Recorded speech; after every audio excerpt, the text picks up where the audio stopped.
You say Auschwitz, people are dumbfounded. What? What is that? Is that a new chewing gum in Germany? What is that? And there's a lot of you out there that say, well, you know, all the survivors are like 90 years old now and they'll die soon. So, yeah, pretty much we won't be doing that anymore. Like it's a freaking parade or something. Well, I know you probably weren't inundated with a whole lot of news, of course, about it from any of the North American news agencies. I did, however, find, after, well, about 3 hours of searching, that CNN actually did devote an entire 4 minutes to this historic event today. So before we go to a first commercial break, I present to you CNN's 4 minutes.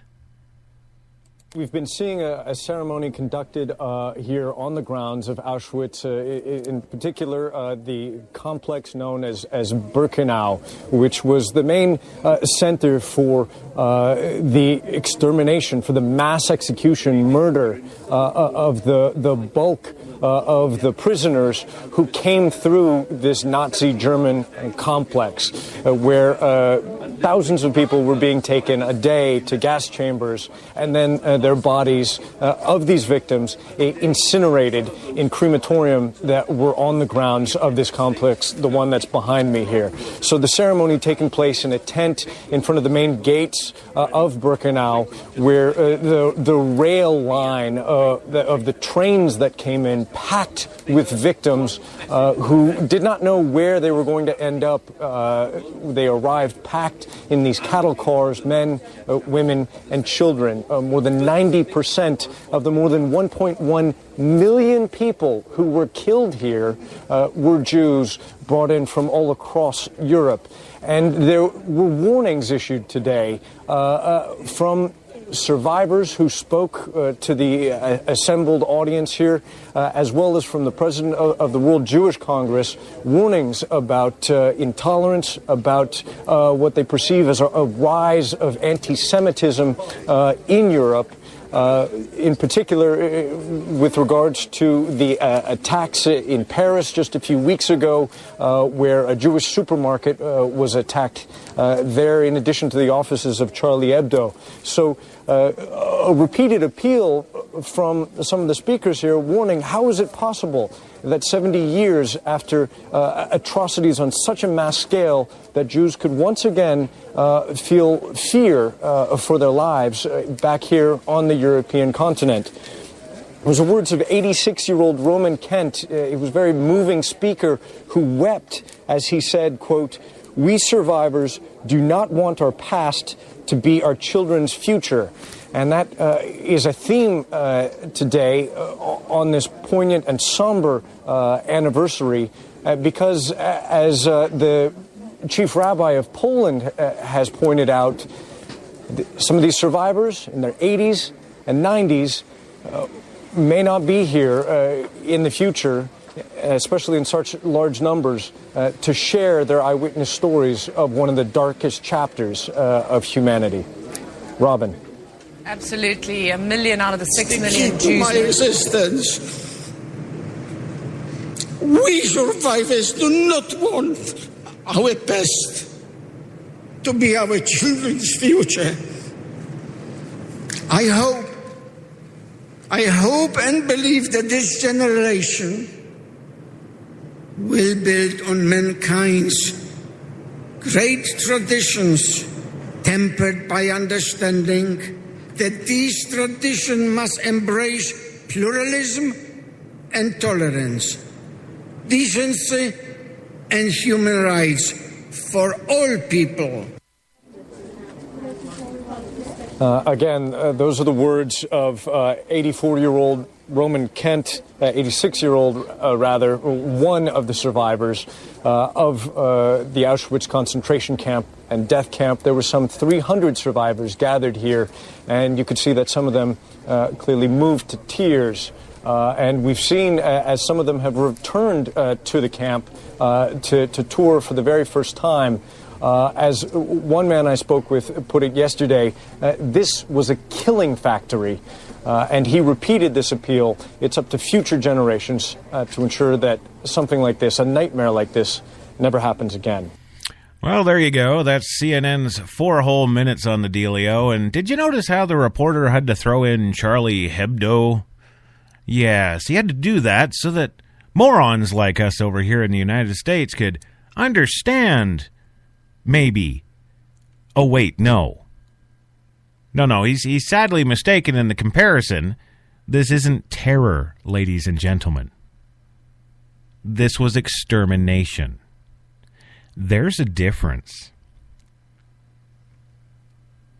We go for our first 2-minute commercial, and when we come back, I'm going to have you spread your legs and about 2 feet apart, and I'm going to put on my steel-toed Canadian Army boots.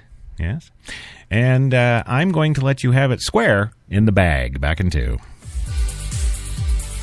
You've got it locked to HTLA Radio 1, New York.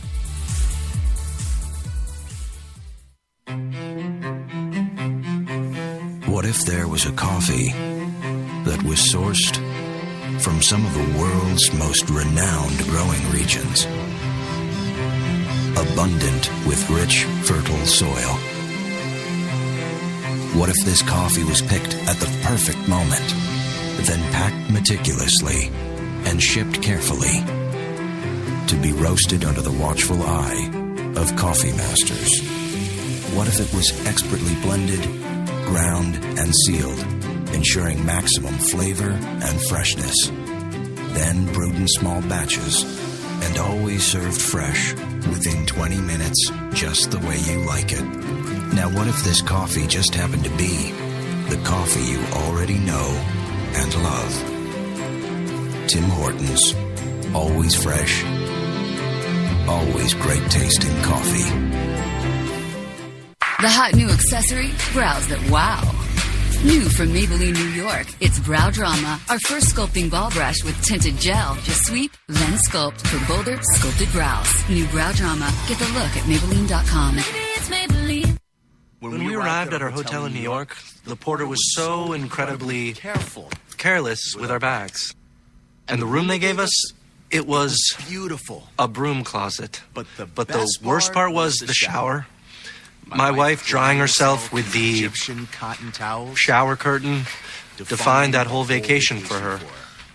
Don't just visit New York. Visit TripAdvisor New York. With millions of reviews, a visit to TripAdvisor makes any destination better.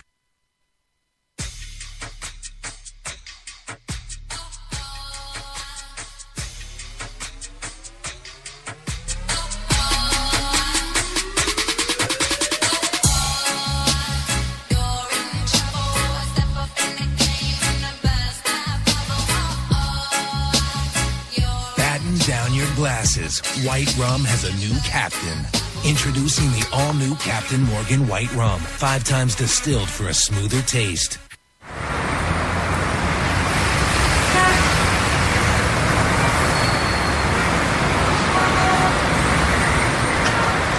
I've been so inspired by being in New York because everything from what people are wearing on the street to the way they're interacting with each other, to drive through the West Village at night and you see a couple kissing on the street, or you see someone fighting outside their apartment, or you see so much humanity on a daily basis that even if you're not inspired by your own life that day, you can be inspired by someone else's life. You got that long hair, slicked back, white t-shirt, and I got that good girl fade and a tight little skirt. And when we go crashing down, we come back every time, 'cause we never go out of style. We never go out of style. Take me out. There's only one place to get more Taylor. You've got it locked to New York's best talk, HTLA Radio 1.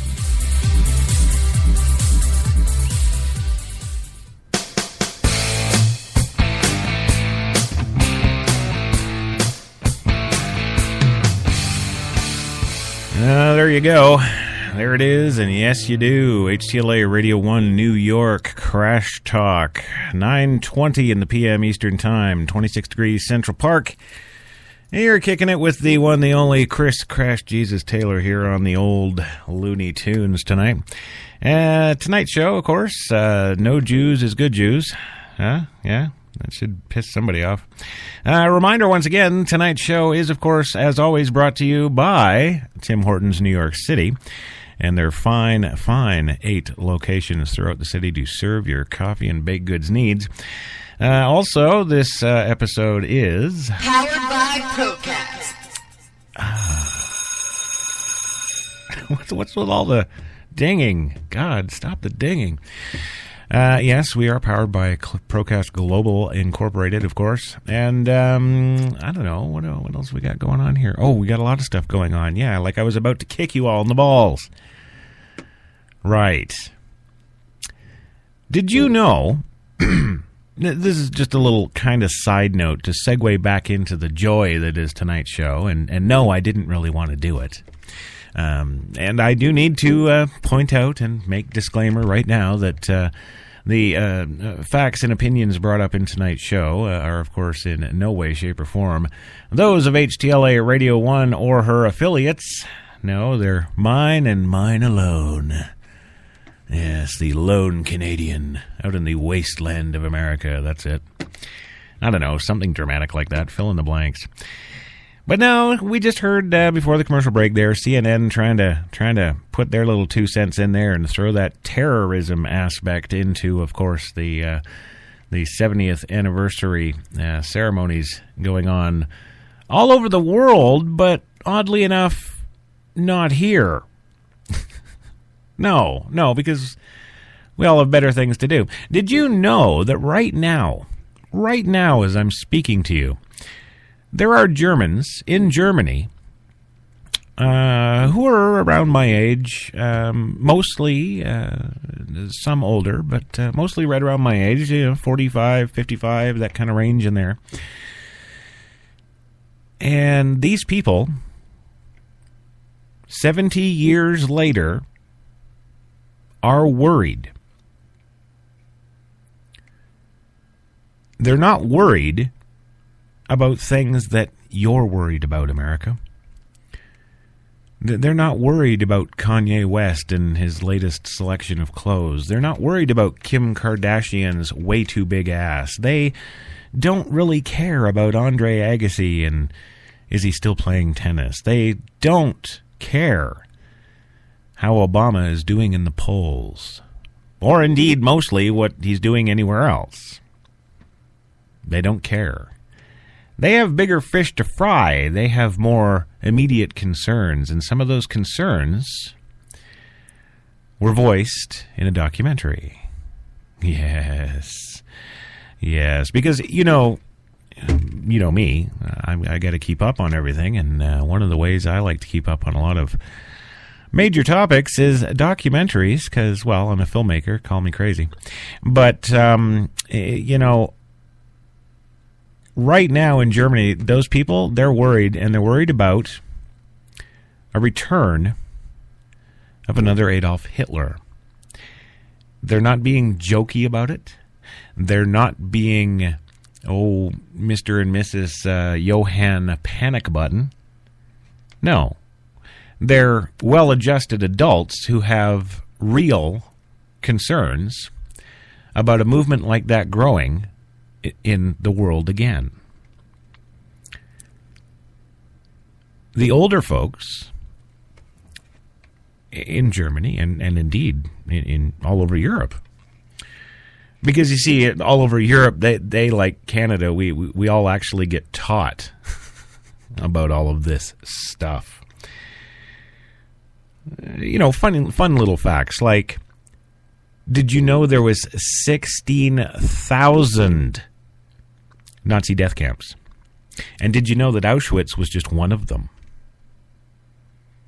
And did you know that Auschwitz, over a 2-year period, expanded from the original Auschwitz camp to Auschwitz II, and then ultimately to Auschwitz III? And in each expansion of the camp, it essentially was a new camp, and it was more than twice the size of the previous one. So you can imagine, if you will, they started off with the original Auschwitz being 16 buildings.